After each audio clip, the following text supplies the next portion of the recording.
আসছে ত্রয়োদশ জাতীয় সংসদ নির্বাচনে ৩০০ আসনে প্রার্থীদের মাঝে প্রতীক বরাদ্দ দিয়েছে নির্বাচন কমিশন। প্রতীক পেয়ে আগামীকাল থেকে আনুষ্ঠানিক প্রচারে নামবেন সারা দেশের প্রার্থীরা। তবে নির্বাচনের প্রচারে সবাইকে আচরণবিধি মেনে চলার আহ্বান জানিয়েছেন রিটার্নিং কর্মকর্তারা। ন্যান্সি, এর আগে কিন্তু বগুড়া ৬ ও ঢাকা ১৭ আসনে ধানের শীষ প্রতীক বরাদ্দ পান বিএনপি চেয়ারম্যান তারেক রহমান। আর দলটির প্রধান প্রতিদ্বন্দ্বী জামায়াতের আমির ডাক্তার শফিকুর রহমান লড়ছেন ঢাকা ১৫ আসনে দাঁড়িপাল্লা প্রতীকে। তবে প্রতীক পেয়েই একে অপরের বিরুদ্ধে পাল্টাপাল্টি অভিযোগ করেছে দুদলই। ফারজানা আক্তারের প্রতিবেদন। ত্রয়োদশ জাতীয় সংসদ নির্বাচনের প্রতিদ্বন্দ্বী প্রার্থীদের নিয়ে মতবিনিময় সভার আয়োজন করে ঢাকা জেলা রিটার্নিং কর্মকর্তা। এতে যোগ দেন জেলার ৫টি আসনের বিএনপি, জামাত, এনসিপি সহ স্বতন্ত্র প্রার্থীরা। এ সময় নেতাকর্মীদের বাড়িতে গিয়ে হুমকি দেওয়া হচ্ছে বলে অভিযোগ করেন জামায়াত সহ স্বতন্ত্র প্রার্থীরা। সব অভিযোগ খতিয়ে দেখার দায়িত্ব নির্বাচন কমিশনের বলে মত বিএনপি প্রার্থীর। সবার আসলে কোনো আইন শৃঙ্খলা নাই বলতে চলে, এবং ব্যক্তি কিছু মানুষের কথা পুলিশ শুনে। আমরা যে প্রার্থী, আমাদের মনেই করেন আমরা একজন প্রার্থী। আমি অনুরোধ করব নির্বাচন কমিশন যে সকল বিধি বা প্রার্থীদের জন্য নির্বাচন আচরণ বিধি তৈরি করছেন, তারা যেন সঠিকভাবে সেটা অনুসরণ করেন। আমরা এখানে কোনো ব্যর্থ করি না। ঢাকার সেগুনবাগিচায় বিভাগীয় কমিশনারের কার্যালয়ে প্রতীক গ্রহণ করতে এসে নির্বাচনী মাঠের সমতা নিয়ে প্রশ্ন তোলেন কেউ। ঢাকা ৯ আসনে স্বতন্ত্র প্রার্থী হিসেবে ফুটবল প্রতীক পেয়েছেন ডাক্তার তাসনিম জারা। নির্বাচনের ক্ষেত্রে যে লেভেল প্লেইং ফিল্ড যেভাবে হওয়ার কথা, সেটার কিছুটা আমরা দেখছি যে আশঙ্কা আমরা করছি। আমরা কোনো পেশি শক্তি এবং টাকা নির্ভর যে রাজনীতি রয়েছে, এবং যারা চাঁদাবাজি থেকে টাকা তুলে জনগণের মধ্যে টাকা বিলিয়ে পেশি শক্তির রাজনীতির মহড়া দিতে, আমরা সেই ধরনের কোনো রাজনীতি করতে চাই না। প্রার্থীদের মধ্যে পারস্পরিক সহযোগিতা বজায় রাখা আর নির্বাচনী আচরণ বিধি মেনে চলার আহ্বান জানান রিটার্নিং অফিসার ও প্রশাসনের কর্মকর্তারা। আপনাদের প্রচারণায় যেটা নির্বাচনী আচরণবিধি লঙ্ঘন করে এমন কিছু ঘটনা যদি ঘটে, আপনাদের সামনে থেকে সেটা আমরা ধরে নিয়ে আসি বা আমরা বাধা দেই বা আপনাদের প্রতিহত করি, এতে কিন্তু আপনাদের ভোটও কমবে, আপনারা বিব্রতও হবেন। আমরা চাই না কোনো প্রার্থীকে বিব্রত করতে। সবচেয়ে বড় সহযোগিতা প্রার্থী এবং তাদের কর্মী সমর্থকদের কাছ থেকে নির্বাচনী মাঠে আশা করি যদি আমরা একে অপরের সাথে শ্রদ্ধাশীল হই, সহনশীল হই, তাহলে আগামী যে 12ই ফেব্রুয়ারি যে নির্বাচনটা হবে, সেই নির্বাচন আমরা সুষ্ঠু সুন্দরভাবে সম্পন্ন করতে সক্ষম হব। হেভিওয়েট প্রার্থীদের মধ্যে ঢাকা ১৭ এবং বগুড়া ৬ আসনে লড়বেন বিএনপির চেয়ারম্যান তারেক রহমান। যথারীতি দলীয় প্রতীক ধানের শীষ বরাদ্দ পেয়েছেন তিনি। জামায়াতের আমির শফিকুর রহমানের আসন ঢাকা ১৫। নিয়ম অনুযায়ী তার প্রতীক দাঁড়িপাল্লা। অন্যদিকে এনসিপির আহ্বায়ক নাহিদ ইসলাম ঢাকা ১১তে প্রতিদ্বন্দ্বিতা করবেন। তিনি পেয়েছেন শাপলাকলি। বৃহস্পতিবার থেকে প্রচারণা শুরু করতে পারবেন প্রার্থীরা। ফারজানা আক্তার, ৭১, ঢাকা। ভোট চাওয়ার সময় কর্মীদের বিরুদ্ধে মব সৃষ্টির অভিযোগ করেছেন জামায়াতের আমির ও ঢাকা ১৫ আসনের প্রার্থী ডাক্তার শফিকুর রহমান। বুধবার আহত নেতাকর্মীদের হাসপাতালে দেখতে গিয়ে তিনি হুঁশিয়ারি দেন, এ ধরনের ঘটনার দিন শেষ হয়ে গেছে। অন্যদিকে ঢাকা ১৫ আসনে বিএনপির প্রার্থী শফিকুল ইসলাম মিল্টনের দাবি, জামায়াত অসত্য কথা বলছে। দর্শক, আরো জানাচ্ছেন সবুজ মাহমুদ। মঙ্গলবার বিকেলে মিরপুরের পীরের বাগ ৬০ ফিট এলাকায় উত্তেজনাকর পরিস্থিতির সৃষ্টি হয়। স্থানীয়রা জানায়, কয়েকজন নারী ওই এলাকার একটি বাসায় গিয়ে ভোটের প্রচার শুরু করেন এবং জাতীয় পরিচয়পত্র ও বিকাশ নম্বর চায়। তারা নিজেদের জামাতে ইসলামের কর্মী পরিচয় দেন। বিষয়টি জানাজানি হলে স্থানীয় বিএনপি সমর্থকদের সঙ্গে তাদের তর্কাতর্কি হয়। এক পর্যায়ে ৪ নারীকে আটক রাখার অভিযোগ ওঠে। পরে সংঘর্ষের ঘটনাও ঘটে। ওখানে যখন তর্কাতর্কি হয়, তখন আমার সভাপতি আর ওই যে নয়ন ভাই, ওনারা আবার ওখানে নামাজ পড়তে যাচ্ছিল, যে মাগরিবের নামাজ পড়বে, আসরের নামাজ পড়বে যাচ্ছিল, দেখে যে এই ঝামেলা। তখন উনি যায় ওখানে বলে যে আপনারা তো এটা করতে পারেন না, ২২ তারিখ পর্যন্ত নির্বাচনী প্রচারণা বন্ধ। বুধবার দুপুরে কল্যাণপুরের ইবনে সিনা হাসপাতালে আহতদের দেখতে গিয়ে জামাতের আমির বলেন, কোনো আচরণবিধি লঙ্ঘন হলে তা দেখার দায়িত্ব ইসির। যারা কালকে আমাদের ভাই বোনদেরকে, শুধু ভাইদের গায়ে না, আমাদের মায়েদের গায়েও তারা হাত তুলেছে, আমরা তার তীব্র নিন্দা জানাই। আমরা এগুলা নিয়ে এখনই মামলা মোকদ্দমায় যাচ্ছি না। মামলা মোকদ্দমা সমাধান নয়, আমাদেরকে বাধ্য করবেন না। আমরা সামাজিক সচেতনতার মাধ্যমেই ইনশাআল্লাহ এগুলার মোকাবেলা করব। এদিকে নির্বাচন কমিশনে প্রতীক বরাদ্দ নিতে এসে বিএনপির প্রার্থী বলেন জামাতের অভিযোগ পুরোপুরি অসত্য। আব্দুল মতিন সাহেব সরাসরি ২০-২৫ জন তাদের নেতাকর্মীকে নিয়ে এসে ওই বাসার ওই পুরুষ কর্মীকে নাজেহাল করার চেষ্টা যখন শুরু করেছে, এলাকার মানুষ সহ স্থানীয় নেতৃবৃন্দ সেখানে গিয়ে উপস্থিত হওয়ার পরে উনি ওখানে প্রকাশ্যে ক্ষমা চেয়ে এসছেন। সেই ভিডিও ফুটেজ আমার কাছে আছে এবং আপনাদের কাছে অনেকের কাছেই থাকার কথা। পাল্টাপাল্টি অভিযোগ, আচরণবিধি লঙ্ঘনের দাবি আর সংঘর্ষের ঘটনায় উদ্বিগ্ন সাধারণ ভোটাররা। সবুজ মাহমুদ, একাত্তর, ঢাকা। নিজেদের জন্য ২১৫টি রেখে শরিকদের ৬৯টি আসন ৭৯টি আসন ছেড়েছে জামাতে ইসলামী। এছাড়া ৬টি আসন ১০ দলীয় জোটের প্রার্থীদের জন্য উন্মুক্ত রাখা হয়েছে। এদিকে এককভাবে ২৬০ আসনে নির্বাচন করছে ইসলামী আন্দোলন। দলটি জামাতের সঙ্গ ত্যাগ করায় ইসলামীপন্থীদের ভোট এবার বিভক্ত হচ্ছে ৩ ভাগে। শাহিদুজ্জামান সাকিবের প্রতিবেদন। বুধবার সকালে ৩ বাহিনীর প্রধান, উপদেষ্টা পরিষদের সদস্য, পুলিশের আইজিপি, আইনশৃঙ্খলা বাহিনীর প্রধানদের নিয়ে বৈঠকে বসেন প্রধান উপদেষ্টা। সেখানে সুষ্ঠুভাবে ত্রয়োদশ জাতীয় নির্বাচন অনুষ্ঠানে নির্দেশনা দেন তিনি। বিকেলে ফরেন সার্ভিস একাডেমিতে এক সংবাদ সম্মেলনে প্রেস সচিব শফিকুল আলম জানান, সুষ্ঠু ও অবাধ নির্বাচনের জন্য ইসিকে সব ধরনের সহযোগিতা করবে অন্তর্বর্তী সরকার। সভাপতি বলেছেন যে ইলেকশন কমিশনকে এই ইলেকশনের বিষয়ে যত ধরনের সহযোগিতা লাগে এটা গভর্নমেন্ট থেকে পুরোপুরি সহযোগিতা দেওয়া হবে। গণভোট ও জাতীয় নির্বাচন একসাথে হয় এবার ভোটের ফল দিতে দেরি হবে বলেও জানান তিনি। ভোট গণনা একটু দেরি হতে পারে, এটা ভোট গণনার জন্য এটা অনেক সময় হয় যে ভোট গণনা দেরি হলে অনেক ধরনের রিউমার তৈরি হয়।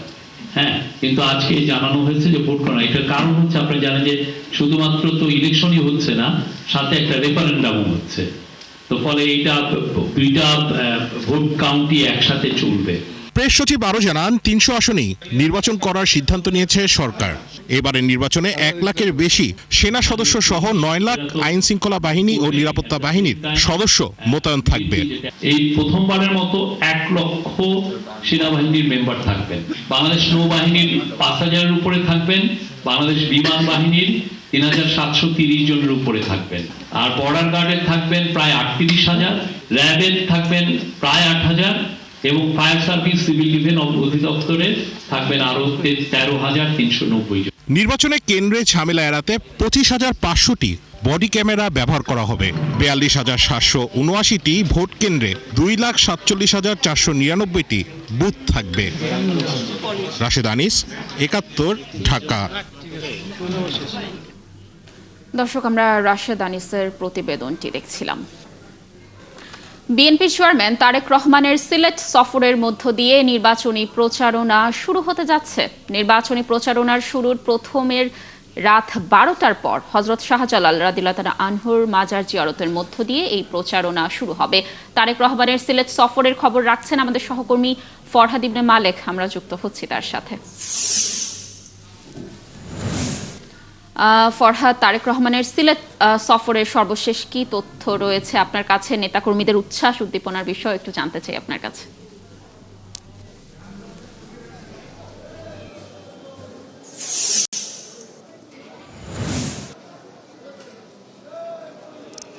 লাবণী, তারেক রহমান একটা দীর্ঘ সময় পর দেশে এসেছেন। দেশে এসে তিনি নির্বাচনে অংশ নিচ্ছেন। যেহেতু নির্বাচনে অংশ নিচ্ছেন, একটা রীতি রেয়াজ রয়েছে বাংলাদেশে জাতীয়তাবাদী দলের। হযরত শাহজালাল রহমতুল্লাহের মাজার জিয়ারতের মধ্য দিয়ে কিন্তু নির্বাচনী প্রচারণার আনুষ্ঠানিক শুরু হয়। সেটার ব্যতিক্রম এবারও হচ্ছে না। বিএনপির সাবেক চেয়ারপারসনের চেয়ারপারসনকে অনুসরণ করেই কিন্তু এবার শাহজালাল রহমতুল্লাহের মাজারে তিনি আসছেন। মোটামুটি প্রস্তুতি বলতে গেলে সম্পন্ন। তারেক রহমান তিনি এর মধ্যে ঢাকা শাহজালাল আন্তর্জাতিক বিমানবন্দরের উদ্দেশ্যে রওনা হয়েছেন এবং তিনি রাত ৮টা ১৫ তার বিমানটি ছাড়ার কথা রয়েছে। এরপর তিনি এখানে আসবেন এবং আমরা জানতে পেরেছি যেহেতু ২২ তারিখ থেকে প্রচারণা শুরু, তারই অংশ হিসেবে তিনি রাত ১২টার পরে এখানে আসবেন।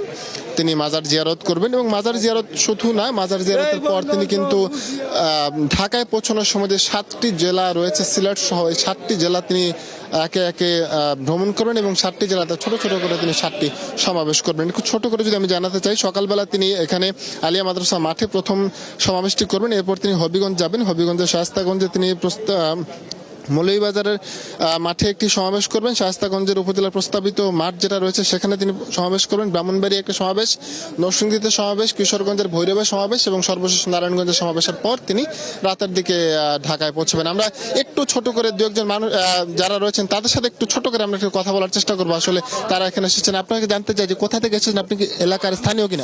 সিলেট জেলা যুবদলের সহকোষাধ্যক্ষ। একটু জানতে চাই যে চেয়ারম্যান আসছেন একটা দীর্ঘ সময় পর, জিয়ারতের মধ্য দিয়ে আজকে শুরু করবেন, আগামীকাল থেকে শুরু করবেন তিনি তার প্রচারণা। আপনাদের কি চাওয়া, কেমন লাগছে, অনুভূতিটা কেমন? উনি হচ্ছেন গেরে আমাদের সিলেটের জামাই, আর দীর্ঘ প্রায় 18 বছর পরে উনি শাহজালাল শাহফরানের মাজার জিয়ারত করবেন। জিয়ারত করে উনার নির্বাচনী প্রচারণা শুরু করবেন আগামীকাল আলিয়ার মাঠ থেকে। ওনার বাবার অনুসরণ অবলম্বন করছেন। যখন বেগম খালেদা জিয়া শাহজালাল মাজার জিয়ারত করে উনি নির্বাচনী প্রচারণা শুরু করতেন। এই বিএনপি হচ্ছে একটা ইসলামী মূল্যবোধের দল। আমরা সব সময় আপনার কাছে আরো একবার ছোট্ট করে জানতে চাই আপনাদের। আসলে জনাব তারেক রহমান বিএনপি চেয়ারম্যান দীর্ঘ প্রায় 20 বছর পর পূর্ণভূমি সিলেটে পা রাখছেন।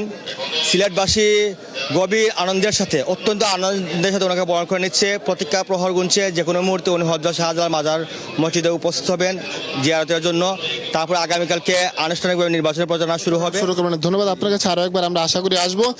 লাবণী শুনছিলেন এই যে শাহজালাল রহমতুল্লাহ আলাইহির মাজার রয়েছে, মাজারে তিনি জিয়ারত করবেন, জিয়ারতের মধ্য দিয়ে কিন্তু আনুষ্ঠানিক প্রচারণা শুরু হয়ে যাবে। সারা দেশে বিএনপির যে প্রার্থীরা রয়েছেন তারাও আনুষ্ঠানিক প্রচারণা শুরু করবেন এবং নির্বাচনে জয়লাভের উদ্দেশ্যে কিন্তু প্রচারণা শুরু হচ্ছে এবং জয়লাভ করার পর নতুন করে সরকার গঠনের পরিকল্পনা যে রয়েছে 31 দফা বাস্তবায়নের যে প্রতিশ্রুতি, সেই প্রতিশ্রুতি বারবার তিনি ব্যক্ত করবেন। লাবণী। ফরহাদ, ধন্যবাদ আমাদের সাথে যুক্ত থাকার জন্য। আপনি থাকুন সেখানে। নিশ্চয়ই আমরা তারেক রহমানের সিলেট সফরের আরও তথ্য আপনার মাধ্যমে পরবর্তী সংবাদ সংযোগগুলোতে দর্শকদেরকে জানানোর চেষ্টা করব। দর্শক, যুক্ত ছিলেন সহকর্মী ফরহাদ ইবনে মালিক। আইসিসির যে বোর্ড মিটিংয়ের দিকে অধীর আগ্রহে তাকিয়েছিল পুরো বাংলাদেশ, সেই মিটিং থেকে এলো না ভালো কোনো খবর। বিশ্বকাপ খেলতে হবে ভারতেই, সেক্ষেত্রে বাংলাদেশ বিশ্বকাপে যাবে কিনা জানাতে হবে আগামী 24 ঘন্টার মধ্যেই। বাংলাদেশের বিশ্বকাপে অংশ নেওয়া না নিয়েই আয়োজন করা হয়েছিল আইসিসির বোর্ড মিটিং। সেখানে উপস্থিত ছিলেন আইসিসির সদস্য সব দেশেরই কর্তা ব্যক্তিরা।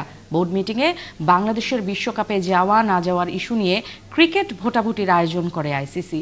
সেখানে আইসিসির বেশিরভাগ সদস্য ভোট দিয়েছে বাংলাদেশের বদলে অন্য কোনো দেশকে বিশ্বকাপে নেয়ার ব্যাপারে। এরই প্রেক্ষিতে আইসিসি বিসিবিকে জানিয়েছে যেন বাংলাদেশ সরকারকে জানানো হয় ভারতে বিশ্বকাপ খেলতে না গেলে বাংলাদেশের জায়গায় নেওয়া হবে অন্য কোনো দেশকে। সেই অন্য দেশটা হতে পারে স্কটল্যান্ড।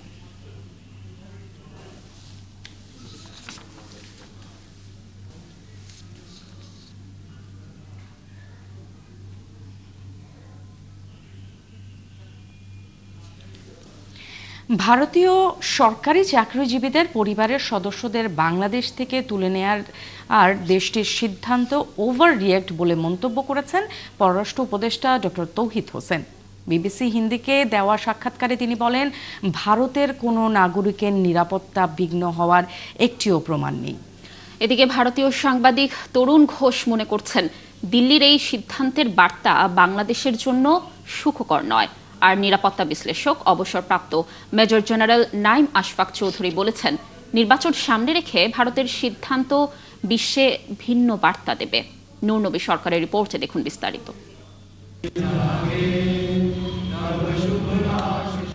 হাসিনা রেজিমের পতনের পর এ নিয়ে 2 দফায় দিল্লি বাংলাদেশে কর্মরত ভারতীয় সরকারি চাকরিজীবীদের পরিবারকে ফিরিয়ে নিল। 2 বারই নিরাপত্তা ঘাটতি হিসেবে উল্লেখ করে এই সিদ্ধান্ত নিয়েছে নয়াদিল্লি। অন্তর্বর্তী সরকারের দায়িত্ব গ্রহণের পর ভারত ও পরে বাংলাদেশ স্বাভাবিক ভিসা কার্যক্রম স্থগিত রেখেছে। ঢাকা দিল্লির সম্পর্ক গেল 17 মাস ধরে প্রত্যাশিত স্তরে নেই বলেও মত পররাষ্ট্র মন্ত্রণালয়ের। take care of its minorities. পররাষ্ট্র উপদেষ্টা তৌহিদ হোসেন ভারতের সিদ্ধান্ত নিয়ে বিবিসি হিন্দি সার্ভিসকে দেয়া এক সাক্ষাৎকারে জানিয়েছেন, ভারতের এই সিদ্ধান্ত over react. My acquaintance with India for the last close to 40 years. গত 40 বছর ধরে কাজের সুবাদে ভারতের সাথে আমার যে অভিজ্ঞতা হয়েছে, এটা যে কোনোভাবেই হোক ভারত ওভার রিয়াক্ট করেছে। আমি ভারতকে বলবো, আপনারা সুচিন্তিত সিদ্ধান্ত নিন। Subtle reactions from India. তৌহিদ হোসেন বলেছেন, ভারতীয় কূটনীতিক ও নাগরিকদের নিরাপত্তা ঘাটতির কোনো নজির নেই, তারপরও এই সিদ্ধান্ত প্রত্যাশিত নয়। Is completely unacceptable to me. বাংলাদেশে অবস্থিত নাগরিকদের নিরাপত্তা বিঘ্নিত করার কোনো নজির নেই। নিরাপত্তা সংখ্যায় ভারতের এই দাবি কোনোভাবেই গ্রহণযোগ্য নয়। আমরা ভারতীয়দের সবসময় নিরাপত্তা নিশ্চিত করব, এটাই আমাদের নীতি ও সিদ্ধান্ত। বাংলাদেশকে যদি পাকিস্তানের মতো তুলনা করে কোনো কিছু সিদ্ধান্ত নেয়, সেটা আসলে ভারতের নিজস্ব বিষয়। এটা অবশ্যই পরিতাপের বিষয়। আমি তাদের সিদ্ধান্ত বদলাতে পারি না। দুদেশের সম্পর্ক বেশ সংকটে। আবার 12 ফেব্রুয়ারি ভোটের আগে নিরাপত্তা ঘাটতির কথা বলল ভারত। বিষয়টি আগামীর জন্য খারাপ বলে মূল্যায়ন করছেন ভারতীয় বিশ্লেষক। এই 12 তারিখকে ঘিরে একটা বড় সংঘাত হবে। সেই সংঘাতে অনেক কিছু হতে পারে, যার ফলে ভারত আগে ভাগে এই সিদ্ধান্ত নিয়েছে। বাংলাদেশের নির্বাচনকে সামনে রেখে ভারতের এই সিদ্ধান্ত উদ্দেশ্যমূলক বলেই মত নিরাপত্তা বিশ্লেষকের। তাদের পরিবারকে নিয়ে যাওয়া নাশকতামূলক কার্যক্রমে তাদের সহায়তা, টেসিট অথবা ডাইরেক্ট, গোপন অথবা প্রকাশ্য সহায়তা, যারা নাশকতামূলক কাজ করবে অথবা তারা ডিপ্লয় করেছে বা পরিকল্পনা করেছে, তাদের সাপোর্টেও এই কাজগুলো হতে পারে। আমি এটাকে উড়িয়ে দিচ্ছি না। ভারতের এই সিদ্ধান্ত সতর্কতামূলক। নতুন সরকার আসলে এই পরিস্থিতির উন্নতি ঘটবে বলেও মত এই বিশ্লেষকের। নুনবী সরকার, 71, ঢাকা। ঢাকার সাভারে একজন সিরিয়াল কিলারকে গ্রেফতারের পর অনেকের মনে ফিরে আসছে সেই রসুখার নাম। প্রেমে ব্যর্থ হয়ে রসুখা হয়ে ওঠেন সিরিয়াল কিলার। আর বিকৃত যৌন লালসা চরিতার্থ করতে গিয়ে একে একে 6 জনকে খুন করেন সাভারের সম্রাট। মানসিক স্বাস্থ্য বিশেষজ্ঞরা বলছেন, পারিবারিক শিক্ষা ও সামাজিক মূল্যবোধের অভাব এবং প্রতিশোধ পরায়ণ হয়েও মানুষ সিরিয়াল কিলার হয়ে উঠতে পারে। দর্শক আশিক মাহমুদ জানাচ্ছেন বিস্তারিত। এটি সাভার পৌর কমিউনিটি সেন্টারের পরিত্যক্ত ভবন। সিসি ক্যামেরার ফুটেজে দেখা যায়, হত্যার পর লাশ কাঁধে নিয়ে হেঁটে যাচ্ছেন এক যুবক। খোঁজ নিয়ে জানা যায়, এক তরুণ ও তরুণীকে হত্যার পর একসাথে আগুনে পুড়িয়ে দেন ভয়ঙ্কর সিরিয়াল কিলার মশিউর রহমান সম্রাট নামের এই যুবক। খুনিকে গ্রেপ্তারের পর পুলিশ বলছে, পাগল সেজে 6 জনকে হত্যা করেন তিনি। পুলিশ আরো জানায়, এই যুবকের আসল নাম সবুজ শেখ, বাড়ি মুন্সিগঞ্জ। পাগলের বেশে বিকৃত যৌন সম্পর্কে জড়াতেন তিনি। সে জিজ্ঞাসাবাদে কোনো সময় বলেছে যে অন্যরা যখন যারা পতিতাবৃত্তিতে লিপ্ত হতো বা খারাপ কাজ করতো, তাদেরকে সে মারতো। এখন আবার কোনো সময় বলেছে যে আমি একজনকে নিয়ে আসছি, একটা মেয়েকে নিয়ে আসছি, সে কেন অন্যজনের সাথে শারীরিক সম্পর্কে লিপ্ত হবে। 2 ধরনের কথাই পাওয়া গেছে। আমরা একটু যাচাই বাছাই করে দেখি।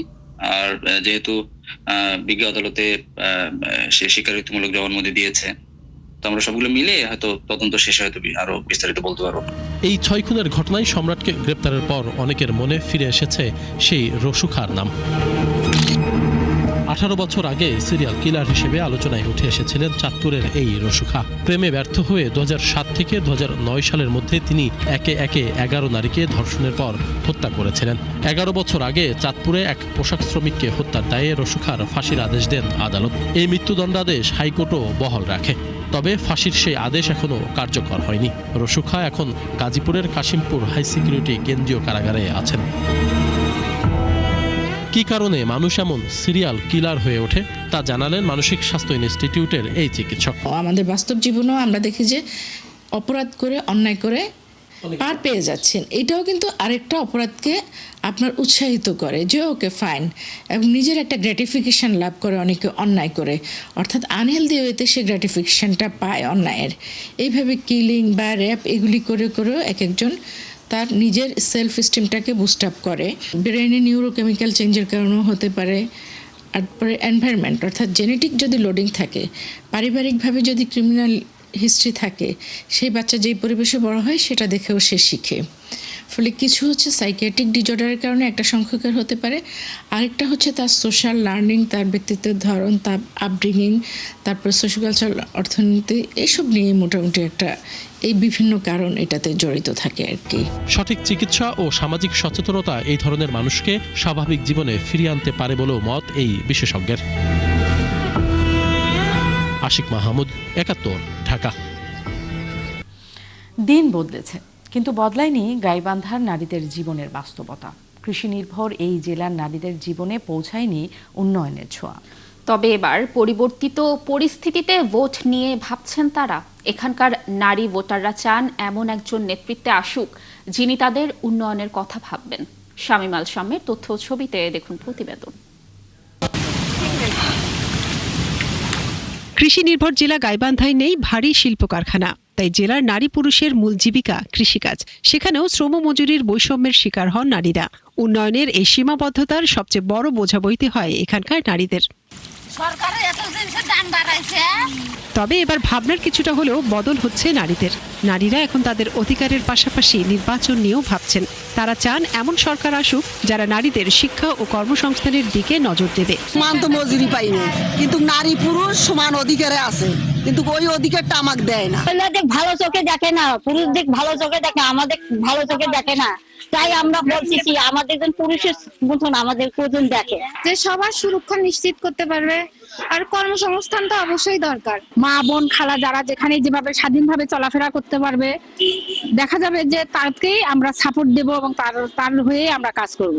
প্রার্থী এমন হওয়া উচিত যে শিক্ষা ক্ষেত্রে যেমন গুরুত্ব দিবে বা চিকিৎসা ক্ষেত্রে এরকমটা দিতে হবে, কারণ শিক্ষা চিকিৎসা দুইটাই কিন্তু আমাদের জন্য দরকার। নারীদের অভিযোগ, বিগত সময়ে জেলার 2টি আসনে নারী সংসদ সদস্য থাকলেও নারীদের উন্নয়নে তেমন কোনো ভূমিকা রাখেননি। তাই শুধু প্রতিশ্রুতি নয়, যে প্রার্থী নারীদের অধিকার ও এলাকার উন্নয়নকে গুরুত্ব দেবেন তাকে নির্বাচিত করতে চান তারা। নারীরা যে প্রত্যেক ক্ষেত্রে অবহেলিত, তারা সংসার বলেন, কর্মক্ষেত্রে বলেন, বিভিন্ন জায়গায় তারা বিভিন্নভাবে অবহেলিত।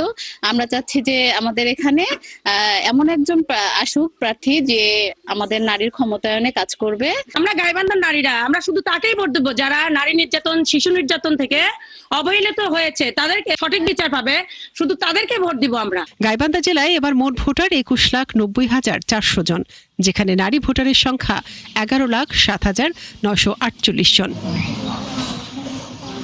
মনিরা কাজুরি, ৭১। ইতালির প্রবাসীদের মধ্যে নির্বাচনী আমেজ বিরাজ করছে, কারণ আসন্ন জাতীয় সংসদ নির্বাচনে প্রথমবার ভোটে অংশগ্রহণ করতে পারছেন তারা। তবে ইতালিতে পোস্টাল বিডি অ্যাপে নিবন্ধন ভোটারের সংখ্যা তুলনামূলক কম হয়েছে। এজন্য কাগজপত্রের জটিলতাকেই দায়ী করছেন সংশ্লিষ্টরা। ভোট নিয়ে ইতালি থেকে লাবণ্য চৌধুরীর পঞ্চম পর্বে দেখুন বিস্তারিত। প্রায় 2.5 লক্ষ প্রবাসী বাংলাদেশিরা বসবাস করে ইতালিতে। 5 দশকের অধিক সময় ধরে এই বাংলাদেশিরা তাদের কর্ম, মেধা ও দক্ষতা দিয়ে কাজ করে যাচ্ছেন। প্রথমবারের মতো ভোটের মাধ্যমে প্রবাস বান্ধব সরকার নির্বাচনের অবারিত সুযোগ থাকলেও আসন্ন জাতীয় সংসদ নির্বাচনে দেশটিতে বিডি পোস্টাল অ্যাপসে রেজিস্ট্রেশন করেছে মাত্র 24,444 জন। ভোটারের এই সংখ্যায় অসন্তোষ প্রকাশ করেছেন রোমের কমিউনিটির বিশিষ্টজনেরা। এই নির্বাচনের টাইমে আমরা কি করতে পারলাম না? আমরা সমস্ত ভোটার করতে পারলাম না। কেন পারলাম না? অনেকের পাসপোর্ট আছে কি নাই, অনেকের ভোটার আইডি আছে কি নাই। 2 কোটির মতন আমরা ভোটার, সে জায়গায় মাত্র 1.5 থেকে 2 লক্ষ ভোটার হইতে পারছে। এর পিছনে হয়তো বা হঠাৎ করে দিছে।